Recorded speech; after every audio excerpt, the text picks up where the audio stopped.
तो क्या हाल है बच्चों, जैसे कि आप वीडियो का स्क्रीन देख ही रहे हैं, इसमें जो है आपको सांख्यिकी के सबसे ज़्यादा आने वाले बहुविकल्पीय प्रश्न, ठीक है। इसलिए आपके सांख्यिकी के 4 बहुविकल्पी हैं जो कि हर साल बदल बदल के अंकों को पूछता है, यानी तरीके आप सीख लीजिए, आपका हो जाएगा, ठीक है। तो सबसे पहला जो तरीका है वो है आपका, पहले क्वेश्चन में मैंने आपको बताया है निम्नलिखित सारणी का माध्य होगा। अब माध्य निकालने के लिए देते हैं, तो इसको मैं कैसे बताऊंगा। सबसे पहले एक सारणी बना लेते हैं जिसमें वर्ग अंतराल और बारंबारता हो, ठीक है, फिर आपको बताता हूँ। तो जैसा कि आप देख सकते हैं स्क्रीन पे, मैंने स्क्रीन आपकी जो है स्क्रीन पे सारणी बना दी है, ठीक है। इस तरह से आप लोग बना लीजिएगा। फिर उसमें होता क्या है, अब x आपको निकालना होता है। x का मतलब होता है मध्य बिंदु, मध्य बिंदु का मतलब होता है वर्ग अंतराल का योग का आधा। तो इसका जो है 0 + 10 करोगे तो हो जाएगा 10, और 10 का आधा हो जाएगा 5। 10 10 जुड़ता रहेगा तो ये 5 हो गया, ये आपका हो गया 10 जोड़ोगे 15 हो जाएगा, फिर ये हो जाएगा 25, और इसमें जोड़ोगे तो ये हो जाएगा 35, ठीक है। ये आ गया। अब fx का मतलब होता है कि बारंबारता और मध्य बिंदु की गुणा, यानी इनकी और इनकी गुणा करा दो, ठीक है। तो ये आप कैसे कराओगे वो भी देख लो।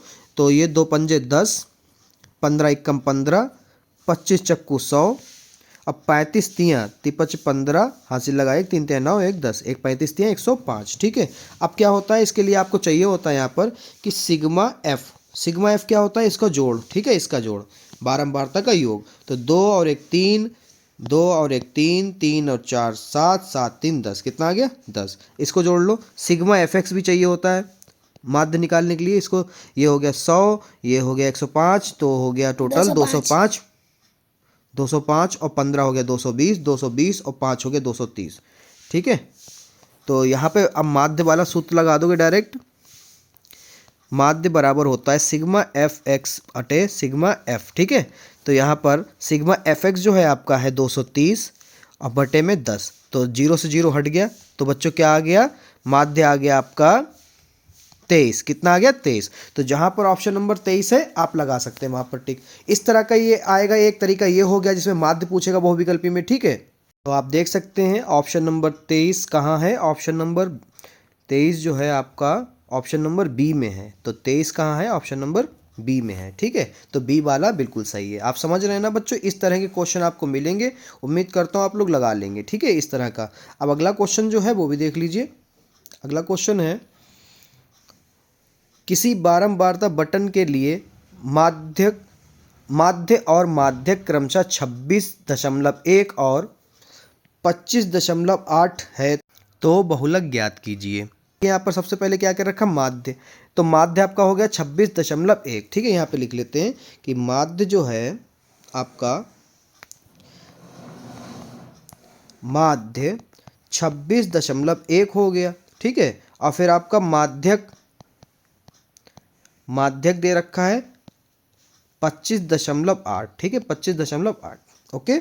अब निकालना क्या है, बहुलक निकालना है। बहुलक बराबर क्वेश्चन मार्क। सूत्र क्या होता है बच्चों, सूत्र होता है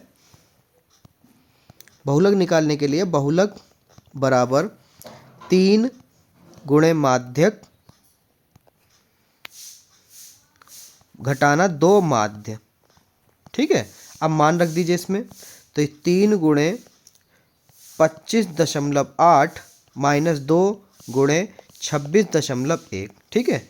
अब यहाँ पर देखिए, तो यहाँ पर जब आप इसकी गुणा कराओगे बच्चों कि 25.8 की गुणा 3 से कराओगे तो आपका आ जाएगा 77.4, ठीक है। और 26.1 की गुणा आप 2 से कराओगे तो आपका आ जाएगा 52.2, ठीक है। और जब इनमें 77.4 में से आप 52.2 को घटा देंगे तो आपका आंसर आएगा 25.2, ठीक है। तो जहाँ पर ये दिख रहा है ऑप्शन, वही आपका सही हो गया। तो ऑप्शन नंबर सी बिल्कुल ठीक है आपका, ठीक है।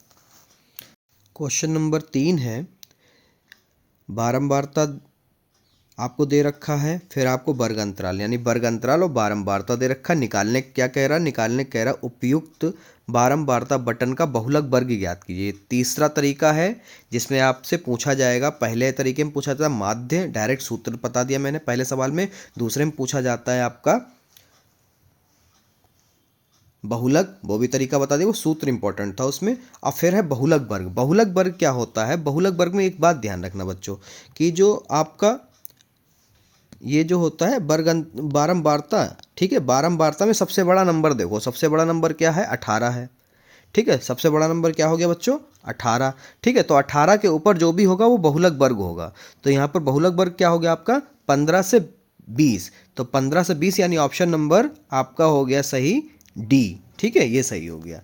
ये सबसे सरल तरीका है, ऐसे ही सभी लोग आप देखेंगे एग्जामिनर और टीचर भी ऐसे ही बताते हैं। ठीक है, अगला देख लो। अगला क्वेश्चन है हमारा, निम्नलिखित बारंबारता सारणी का माध्यिका वर्ग होगा। माध्यिका वर्ग निकालने के लिए आपको CF यानी संचयी बारंबारता चाहिए होती है। ठीक है, इसके लिए हमें संचयी बारंबारता बनानी पड़ेगी। ठीक है, वो बना लेते हैं फिर बताते हैं आपको। आपकी सारणी बच्चों रेडी हो चुकी है। ठीक है, तो संचयी बारंबारता का तरीका तो आपको पता ही है कि सबसे पहले बारंबारता में जो है उसको लिख दो, फिर सबको नीचे एक एक करके जोड़ते रहो। तो 6 4 10 हो जाएगा, 10 और 5 15 हो जाएगा, 15 और 8 23 हो जाएगा, 23 और 2 25 हो जाएगा। ठीक है, 25 बेटा सही से लिख लो, 25 हो जाएगा। ठीक है, तो ये आपका n बराबर जो है वो 25 आ गया। कितना आ गया, 25। ठीक है, अब 25 एक विषम संख्या है, तो उसको क्या होता है विषम संख्या निकालने के लिए, तो n+1/2 होता है, तो 25+1/2। ठीक है, उसके बाद में आपका हो जाएगा 26/2। तो इसको कट कर दो, 2 1 2, 2 3 6, 13 आया। तो 13 से ठीक बड़ा, 13 से ठीक बड़ा संचयी बारंबारता में क्या है बच्चों, आपका 13 से ठीक बड़ा है 15। अब 15 के सामने वाला जो है वही आपका बहुलक वर्ग है। ठीक है, बहुलक नहीं माध्यिका वर्ग होगा। ठीक है, माध्यिका वर्ग यही है। तो आपका हो गया बच्चों यहाँ पर 10 से 15, क्या हो गया 10 से 15, 10 से 15 यानी ऑप्शन नंबर सी बिल्कुल सही है। तो इतने ही आपके तरीके हैं जो सांख्यिकी में पूछे जाते हैं, मैंने सभी बता दिए आपको। अगर आपने ये कर लिए तो आप बिल्कुल निश्चिंत होकर जाइए, आपके सांख्यिकी के जितने भी सवाल होंगे आपसे हो जाएंगे। ठीक है, तो बहुत जल्द मिलते हैं अगली वीडियो में। नमस्कार, जय हिंद, जय भारत।